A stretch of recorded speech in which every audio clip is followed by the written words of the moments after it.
Let's establish the constitutional foundations of the presidency, both who can hold the office and what powers it carries.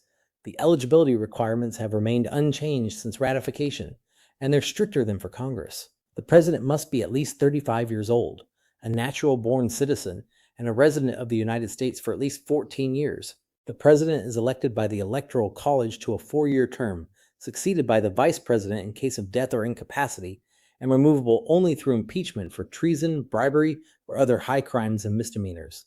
The president is also barred from receiving emoluments, financial benefits beyond the official salary from federal or state governments. Those emoluments clauses became live subjects of litigation in Trump's first term, though the cases were ultimately dismissed on procedural grounds without a ruling on the merits.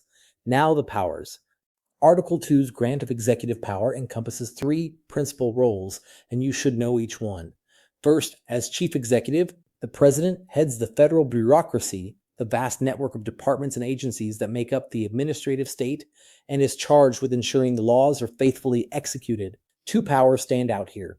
The appointment power lets the president nominate ambassadors, federal judges, cabinet officers, and other principal officers subject to Senate confirmation. This shapes the policy direction of the executive and the ideological direction of the judiciary for decades. And the removal power, the authority to dismiss executive officers, which, as we'll see, has been intensely contested in the courts. Second, as commander-in-chief, the president is the civilian head of the military. The framers deliberately placed military command in civilian hands to prevent the kind of military adventurism that plagued European monarchies. And critically, they divided the war power. The president commands the forces, but Congress alone can declare war and fund the military. In practice, this authority has expanded far beyond the original conception. No formal declaration of war has been issued since World War II, despite numerous armed conflicts.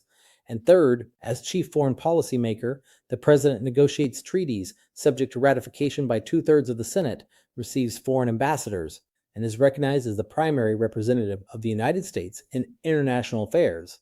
The president also has legislative powers, more limited but real, including the duty to report on the State of the Union and recommend measures, and the veto. So the office is a careful balance of substantial formal authority and deliberate constitutional limits.